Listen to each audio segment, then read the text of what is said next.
Hey, everybody. Mark and I have over 20 years of experience as therapists and as addicts in long-term successful recovery. We know better than anyone what works and what doesn't to break out of porn and sex addiction, heal betrayal trauma, and reclaim your relationship.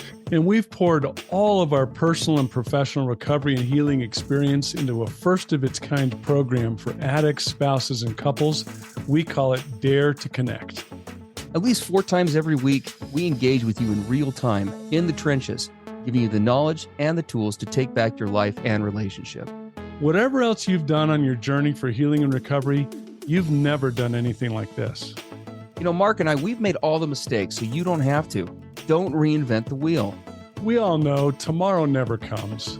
Look, don't wait one more day to change. Claim your free 2-week trial today at daretoconnectnow.com.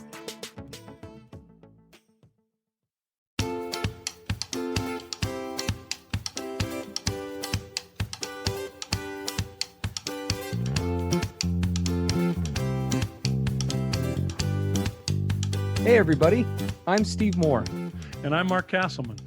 We know the pain and heartbreak of porn and sex addiction. And we know the triumph of breaking completely free. Every day, we help our clients find hope and healing. Join us in the fight to take back your life, your marriage, and be stronger than ever. This is the PBSC Squared podcast.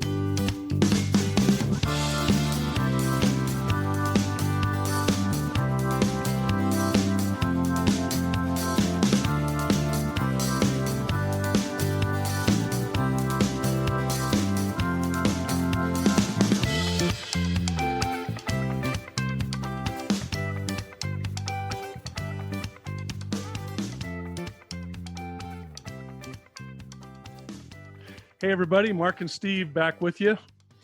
Today we're going to talk about, it's actually a favorite topic that Steve and I have, but it is a difficult one. I would say in the therapy that we do with couples and especially with spouses, with wives, it's one of the most challenging things that we help others with. And it's the thing that a lot of wives ask us, Mark, Steve, how do I trust him again? Mm-hmm. How do I get to the place where I can actually trust him? And it's really in the beginning and all along the way can be a really tough barrier because you just, with all the trauma and the betrayal and all the things that have gone on, all the water under the bridge, so to speak, how do you get to this place where you can actually dare to trust again and really feel that trust, not just lip service, but I trust him. Is it even possible to get to that place? And so we're going to address that today and just talk about our experience with that and, our own wives and all the women that we've worked with over the years. How is this possible? Number one, can I really fully trust again? And how do you get there? So there we go. Let's launch into that. I love it. Like Mark said, this is a tough subject to cover. And as you hear us say, oftentimes we do say that we're going to talk about information today, recognizing that everybody's situation in this process is very unique. There are so many factors involved in a question like, how do I trust my partner again following betrayal? So many moving parts and variables that it would be virtually impossible. Well, I would say actually impossible to give any one set answer for how to navigate this question because it is difficult and again there's a lot of uniqueness there, which does denote. Oh, go ahead. Yeah, I was just saying we're not in any way claiming that we have all the answers for all of you out there because your situations are unique. This is very painful, very difficult landscape to navigate for you. We know that. So we're just going to try our best to just give you some of our experience and at least try to address some of these points. But please know that we're very sensitive and our hearts are very tender toward you and what you're facing. And so we'll try our best today. But we know that we can't address all of you, and we're not going to have all the answers. Yeah, absolutely.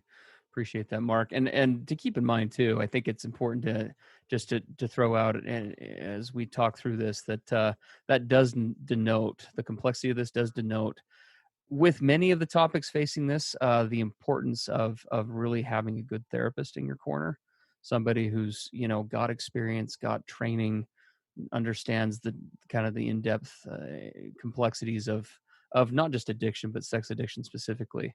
As always, you're welcome to reach out to us as a resource for that. We do have, Mark and I both have counseling options available, but we also are happy to refer you to somebody close to you as well. So please do keep that in mind as you go through this process, and don't navigate things like this alone if you possibly can. Okay, so how to trust him again. I'm really anxious to hear your answer to this. Well, I've got tons of thoughts on this, and anyone who listens to this podcast knows I never go over time, and I never talk over Mark. So No. this will be like 5 minutes and done. No, this is probably the most common of late over the last couple of months. It seems to be the most common issue that has been coming up with a variety of different clients of mine, is this trust repair dynamic. And usually it involves something along the lines of the following, right? Okay, Steve, so here we are, we're a couple of months into this recovery, or we're 6 months into this. He's got X amount of months of sobriety under his belt, or, so he says. I've seen some positive changes, but I am absolutely terrified to try and jump back into this, and I don't even know how, right?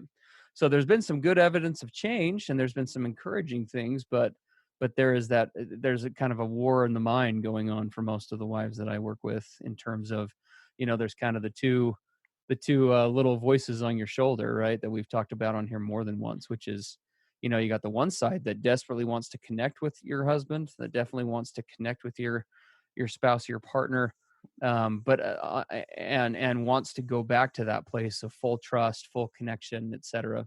And then there's that other side, though, right, that's speaking just as loudly, if not louder. That's almost just kind of a record repeat player, right? It's just, don't trust him, don't trust him, you can't trust him, don't trust him. He's gonna screw you over. I'm telling you, don't trust him. And both of those are, I think, valid. And so trying to navigate this is tough. I would say that the first step in doing this for a partner is that you've got to check some of the other stuff that may be operating in the background for you. And what I mean by that is first of all, it's about letting go of the shoulds. One of the hardest parts about navigating this dynamic of recovery that I've found with spouses is there can easily become too many cooks in the kitchen, so to speak, in the process of getting, input from other people, and opinions from others, be they in recovery support groups or what have you.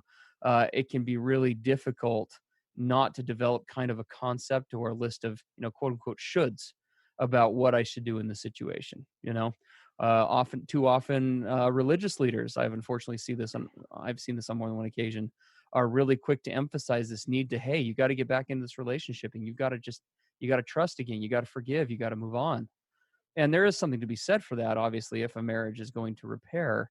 But oftentimes messages like that, it can easily add up into almost a pressure that is really difficult to kind of see through. It's one more lens in which, that kind of fogs the true view of what's going on and what needs to happen. And so at the end of the day, you have to operate from a place of, this is your marriage, and nobody at the end, and it's your life, and nobody at the end of the day, I'm a big believer, not even a therapist has the right to tell a client, hey, this is how you should live.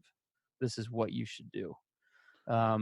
Well, and I think, Steve, that brings up a great point, because, it would be easy, when we're trying to be clear about this on this podcast, it's so easy to hear someone saying what they're saying says that my pain isn't valid. What I'm feeling isn't right. You should be doing this. You should be feeling that. You should have moved on by now. And boy, what we've learned with our own trauma and helping others with theirs, there are no, set in stone, step-by-step guidelines about how you should be feeling or moving through this. What you're feeling is what you're feeling. Yes. And it's legitimate, and it should be honored.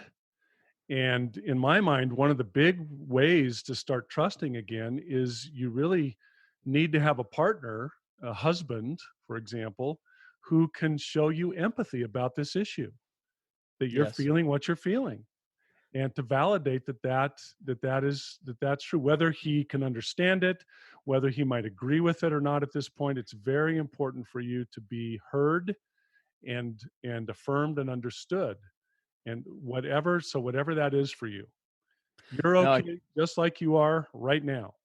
I love that. I love what you're saying, my friend. I totally agree. And it's when we're talking about this empathy for a partner, this is the reason why we're talking about that being a critical first step in you trusting, is because this is a going back into a relationship is a joint operation, right?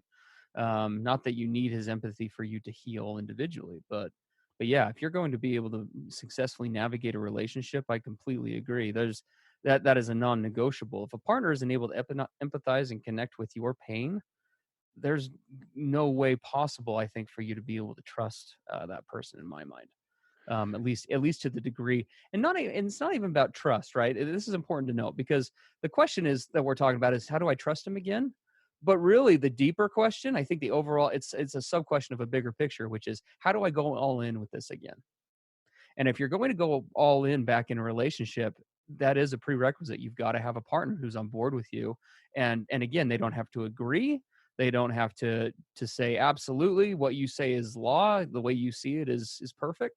But they do need to sincerely be able to connect with the pain and your struggle and where you're at. If that isn't happening, everything else is not going to work. Yeah, Um, if I don't feel like somebody else has my back, like you say, we may not be agreeing at this point. We may be in a lot of pain. There may be a lot of friction and a lot of stuff going on. But if through all that, I can look in your eyes and I feel that you are in this with me, yeah.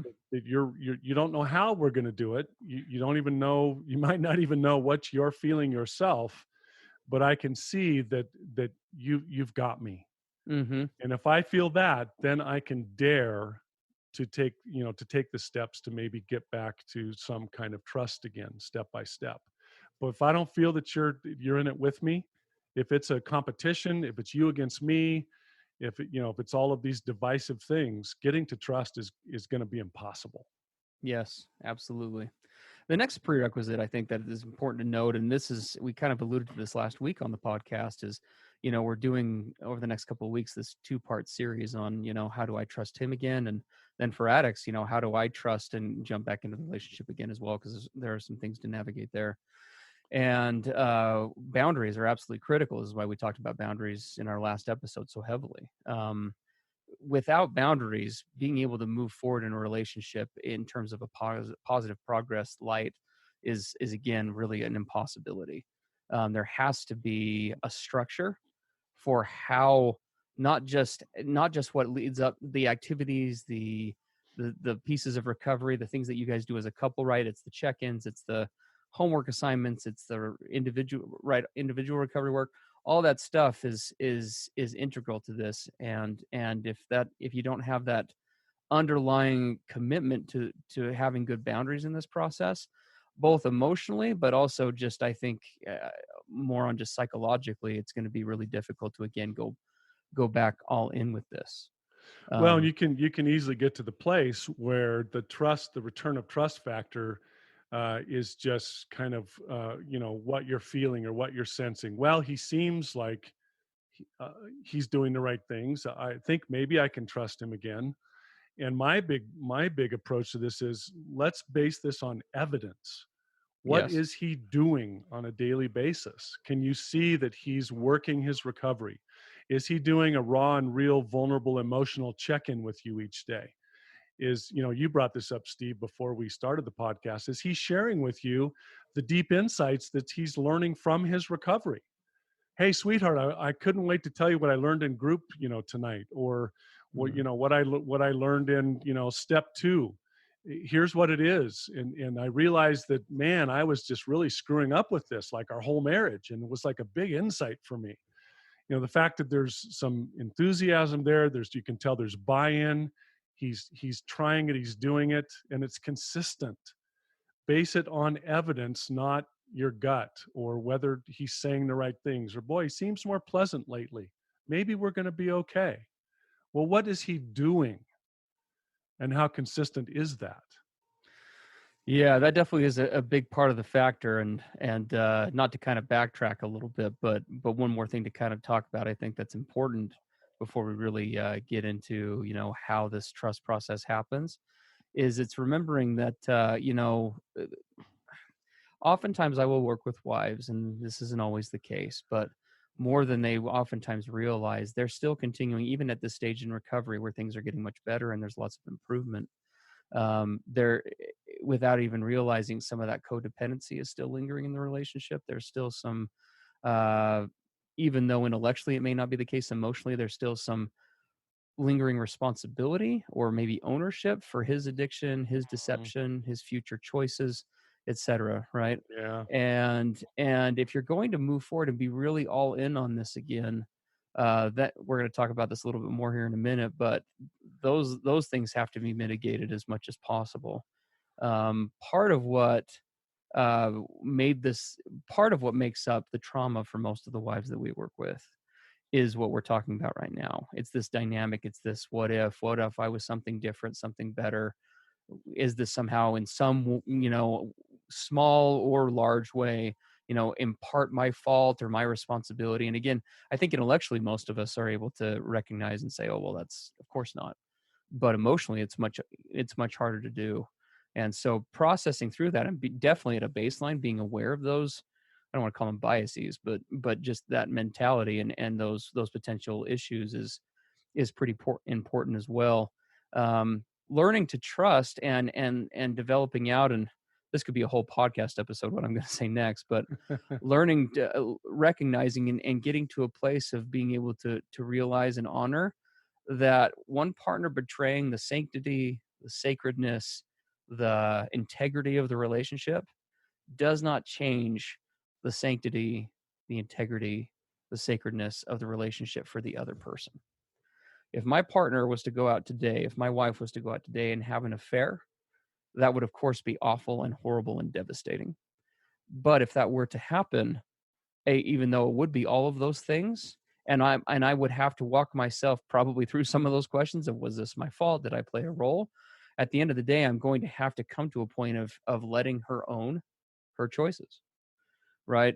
Recognizing that her actions are just that. They're hers. They're her agency. They're her responsibility. And even though decisions that I made to do or not do or say or not say certain things may have contributed to some of the issues that we face, um, I have to be able to let go of that and recognize that I can still be a committed partner in this, in despite whatever my partner chooses to do. Because oftentimes how this manifests for wives is there's almost that feeling of, if I trust him again, I'm gonna be duped again, then I'm stupid, or I'm not enough, or he duped me again or whatever. And what I would say is it's not your job to mind read him. It's not your job to have to play detective with that. Your job is to take him at face value and check and watch closely all of the other things that we're going to talk about today, that make up kind of forming that base of making that choice to trust again. But it's not your job to try and uncover every single thing. And this is where concepts like having God in your life can be so important. Trusting that God can bring knowledge and inspiration into your life about, if things are off and if things aren't working the way they should, being able to turn to that higher power and to rely on the input of others, and all of those things is going to be a critical piece. So, yeah, let him own his stuff, and allow yourself to own yours. Um, Anything to add to that before we move on, Mark? No, I think you got it. Okay. I think that as we're just talking about this, and this is what Mark just kind of touched on. There are a couple of things that need to form a base for trusting again in this process. Um,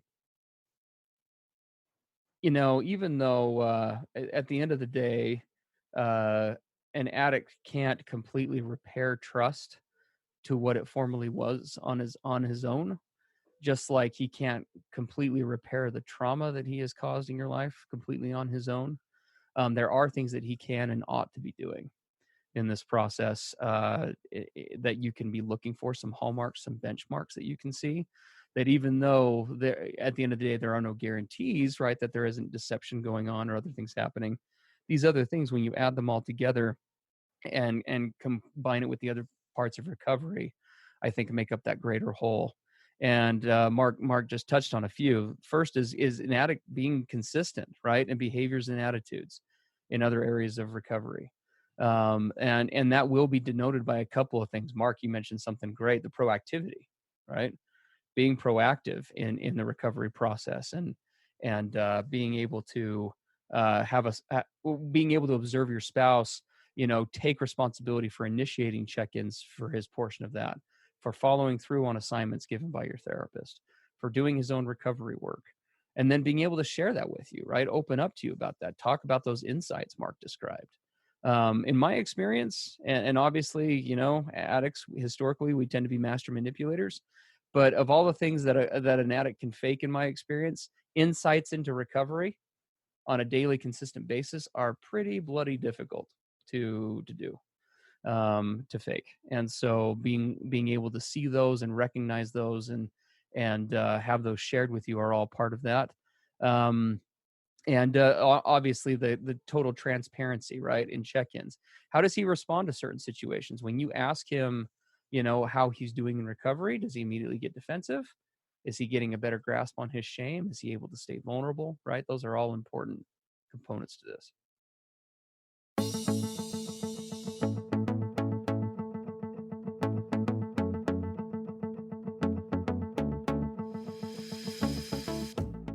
Hey everybody, Mark and Steve here.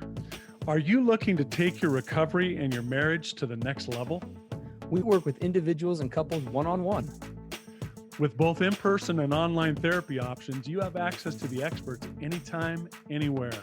To learn more, visit us at pbscpodcast.com.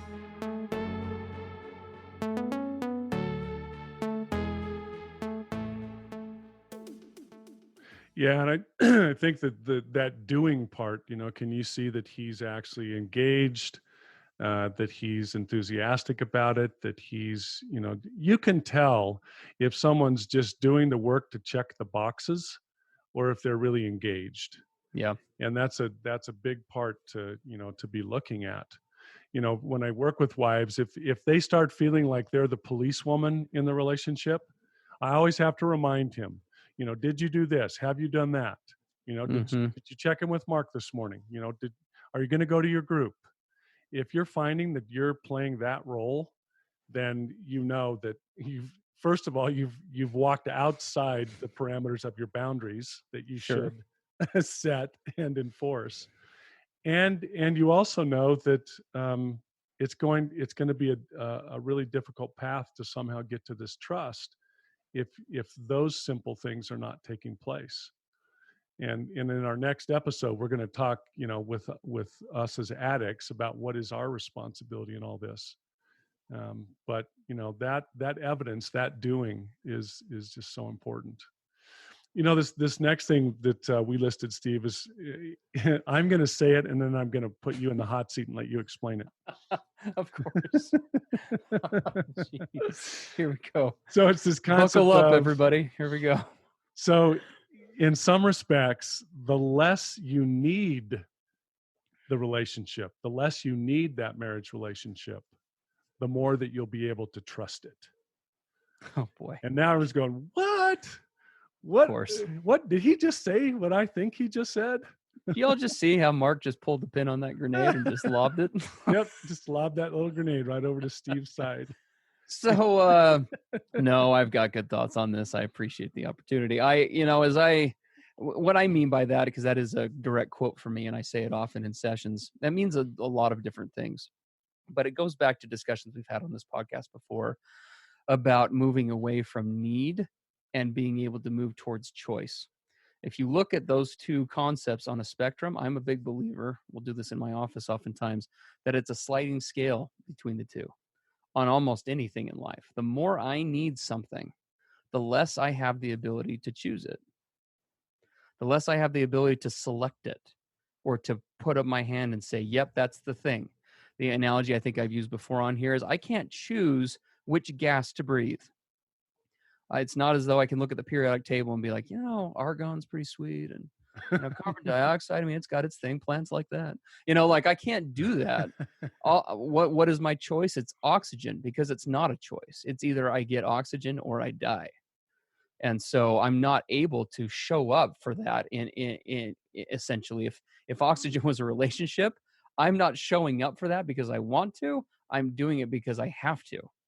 Right. And if you're going to move into a place of authentically trusting a partner, it cannot happen, going back to what we were talking about before, um, either through pressure or through shoulds, or it's the right thing to do, or it's a sin if you're not on board with your husband, or blah, blah, blah, blah, blah, all the stuff that I hear all the time, from religious leaders and partners and all sorts of things, right? There are all sorts of voices that tell you that. If you're going to, the best relationships that I have seen, and I speak from personal experience with this, are ones that are grounded in the idea of the following.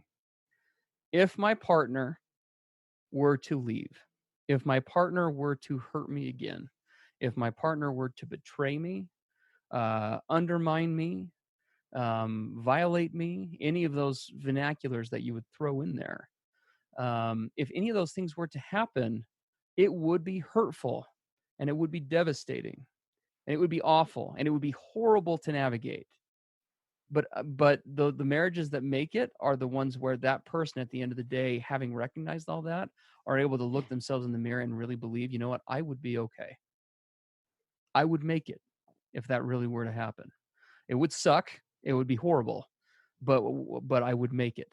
And if you're able to, the more you're able to say that and really believe it, the more you're going to be able to step back into this relationship and really choose it again. Because as long as it's something that is needed, then the relationship takes on a fear-based mentality to some degree. And you can't, and trust operates on a lot of things. Fear is not one of them. And so that would be kind of the long and short of it. What helps to create safety for me in a relationship, right? This is how we address that terrifying fear that I was talking about before. If he hurts me again, right? When we talk about the fear of being hurt again or being betrayed again, what's happening, and you got to remember this as a spouse, is that your brain is referencing, right? When you think about that being betrayed again, your brain is referencing the prior betrayal, right? Being blindsided, the gaslighting, all the crap that went on for sometimes years or decades in your marriage prior to knowing about anything about recovery or even sex addiction or what that was or anything. It's critical that if you are doing your recovery work right, if you are in with a good therapist, if you are working your own 12-step support group, if you are reaching out to people, if you have a sponsor and you are focusing on your own work and holding boundaries, I would 100% assure those women who are listening to this, you are not the same woman that went through that 3 months, 6 months, a year, 5 years ago. You are completely different than you were before. What you went through before is the equivalent. I told the wife this just this week. What you went through before is the equivalent of like stepping out into the line of fire, just butt naked with guns blazing everywhere and just getting cut to ribbons by the gunfire. And that was a horrible, awful thing. But these days you're not naked. You have armor. You have tools. You have the ability to reach out and have a support system and are able to have better insight into how addiction works and what your partner is versus what his is. And what that all boils down to is that if he was to hurt you again, I can't guarantee you what that would look like. And I would definitely not say it wouldn't be painful, but it would not be the same as before. Well, and I love that, Steve, because if we ask, well, okay, so what does all that have to do with me being able to trust him again? Mm-hmm. I'm hearing that I would be able to protect myself. I'd be able to be resilient. I'd be able to get through it. But how is that related to trust? And to me, it's essential because if as a woman, as a wife, if you have the tools, if you're going through your own healing, if your own self-confidence and self-assurance is building up, then what you're able to do is you're able to allow him to take on his own recovery responsibility. Yep. You have enough confidence, and here's, I know it sounds like a paradox or an irony, because I know now that I could live without him and be happy and fulfilled as an individual person, then I'm able to let go and let him work out his own steps of healing and recovery. I'm able to let him do it. I'm able to hold him to the boundaries that we've decided upon. And because you're able to do that, then you can let this restoration of trust simply be based on evidence, progress. He's trying, he's moving forward. You can see it, and you're letting him do that. Rather than being guided by the fear. Yeah, rather than fear stepping in, and now every time I can tell something's wrong or he's upset, I'm going to intervene and I'm going to rescue him, and I'm going to see if, maybe if I do go ahead and exceed this boundary and have sex, then his recovery will be better. Right? You're always, what should I do? What could I do? What if?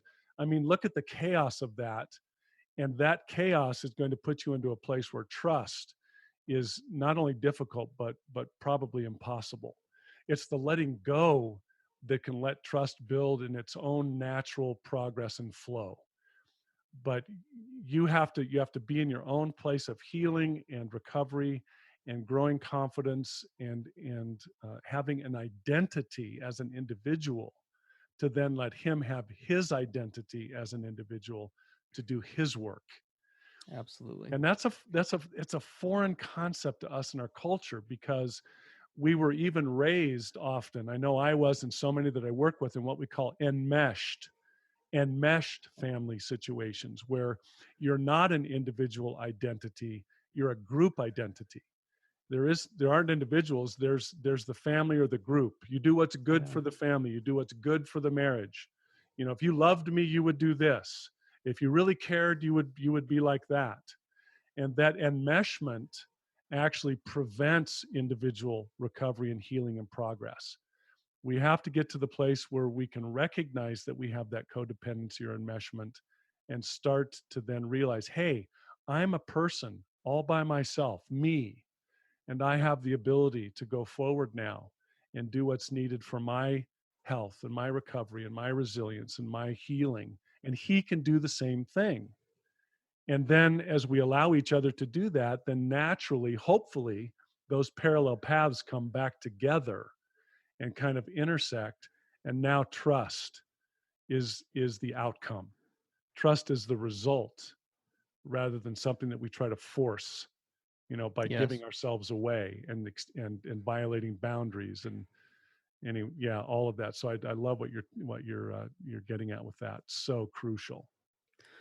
Well, and this kind of takes us to our some of our final points here. And I'm going to give a caveat to what we're going to talk about next, because it is oftentimes, maybe I've said this on a past episode, but what I'm going to say next is oftentimes one of the hardest and most frustrating things a wife can hear in therapy. But there is a truth to it that is just unavoidable.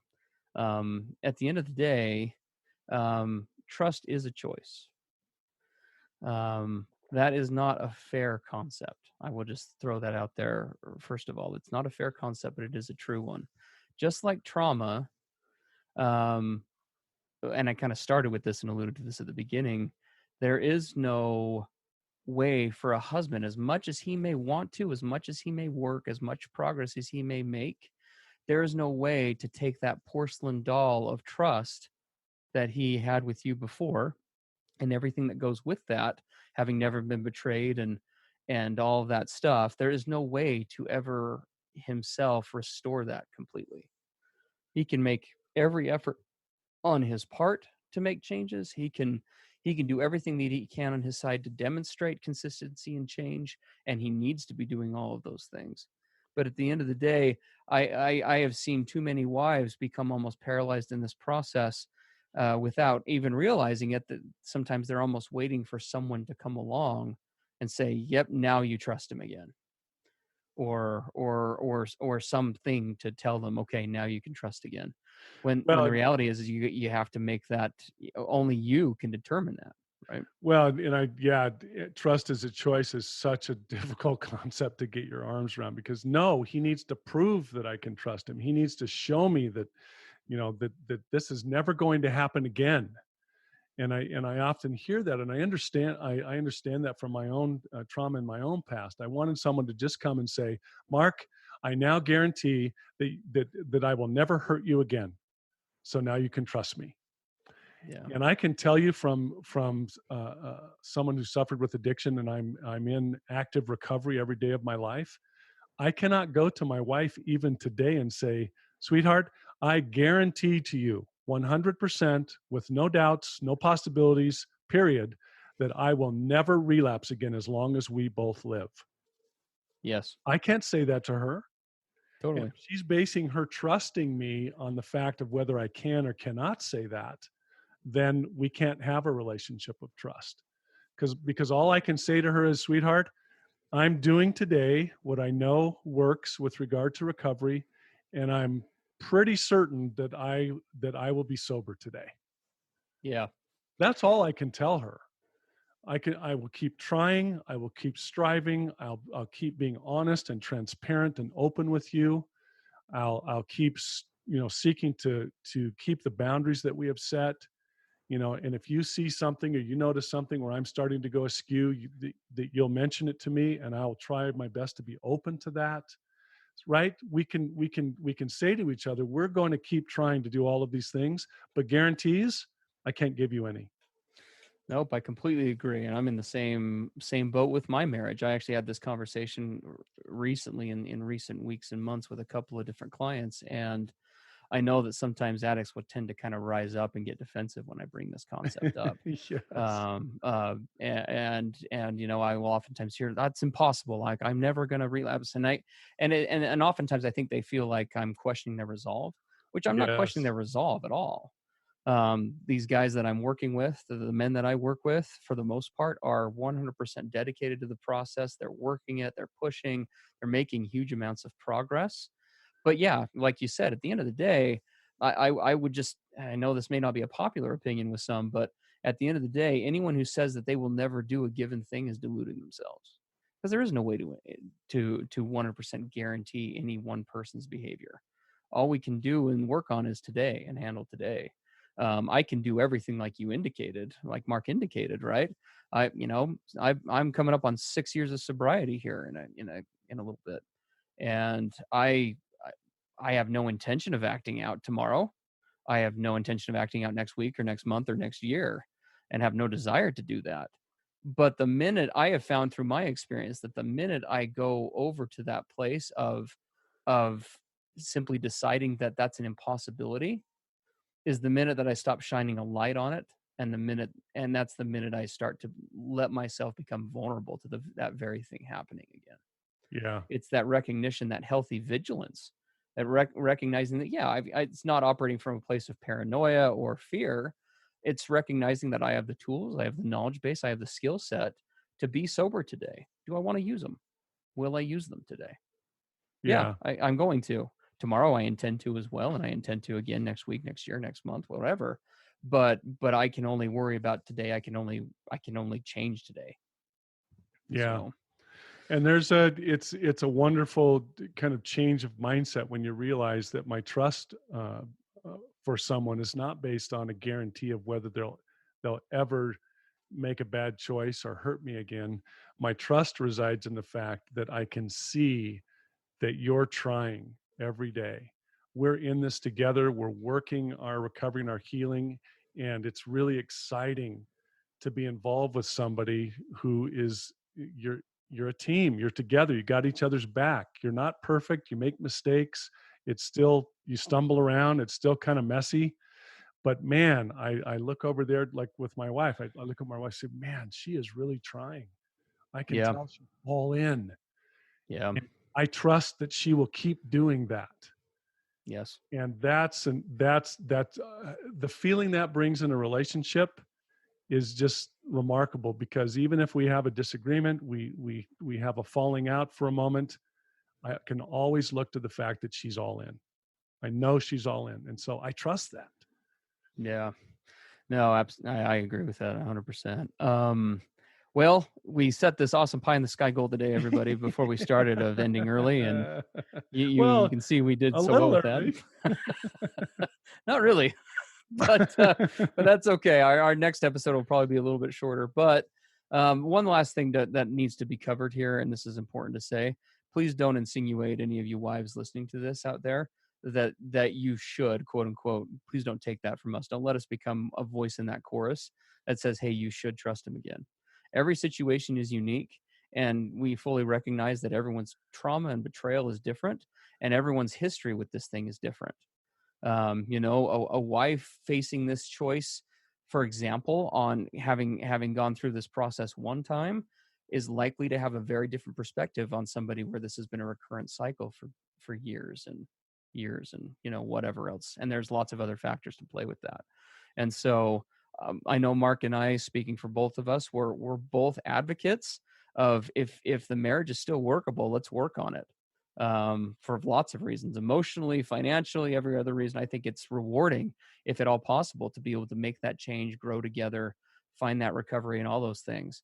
But at the end of the day, only if that is the right decision for you. And anybody who tells you that they know what the decision is for you, I would tell you is lying. You can get guidance and inspiration and direction, and all those things are important. But at the end of the day, it is your marriage, your life, and we, like anybody else who is trying to show up for you, want nothing but for you to find happiness and peace and serenity in your life, whatever that requires at the end of the day. Yeah. Um, so So what do yeah, we give as a takeaway today? that's a great What's it's a great question. I if I was to say something to work on, honestly, it would be, I would start with working on those prerequisites that we talked about. I would sit down and I would do some journaling and start looking at, are there any lingering feelings of codependency, of taking responsibility for his recovery or his addiction, or whatever. Um, I would make sure that I would have a keen understanding of what shoulds are operating in my life, and I would make an accounting of that. And I say what they are, not if they are, because everyone has these. Everyone has people, culture, ideas, sources in their lives that are telling them to make this decision or that decision. And at the end of the day, like I just said, this is your marriage, not your neighbors or your fellow recovery partners or whoever. It's yours. So that would be another big piece. And I think then the last piece would be figuring out, if you haven't done this already, this goes off of our discussion last week, start figuring out and laying out in clear terms what you need specifically your spouse to be doing to start to develop a baseline for that trust to be able to happen again. Even though you're the only one that can jump into the deep end of the pool off the diving board, what are the things that he can be doing to kind of lead you up to that point? What are the things that he can be demonstrating for you and showing you and doing with you in order to do that? This is not me telling you to take responsibility for his recovery. It's me telling you to take responsibility for yours and own what you need from him. Yeah. And then he has a choice to either move forward with that and be open to some of those ideas, or not. There you go. So All right. Love it, man. anyway, it was good to be with everybody. Thanks so much, everybody, for tuning in, and thank you, you awesome wives, for hanging in with us and trusting us and reaching out to us. We get comments from you more and more frequently and regularly, and strive to address those on future podcasts. And we just so honor where you're at and these difficult choices that you're making. And that maybe would be the last thing to say. Whatever you do, there's nothing wrong with slowing down the process. It is okay to be measured and deliberate about this. I don't think that decisions like this can be made on the fly. So take your time, reason it out in your mind, use your resources, and you'll make some good decisions. And for all you guys out there, our very next episode is going to be talking to you about the things that you can do to do your part in helping to restore her trust. How do you become more trustable, more trustworthy? What does that process look like? Yes. And so we'll see you. We'll see you next time in that episode. All right. Have a good day, everybody. That's all for today. Thanks for joining us. And remember, the opposite of addiction isn't sobriety, it's connection. Together, we can do the impossible. To learn more about Mark and Steve and to listen to more podcast episodes, visit us at pbscpodcast.com.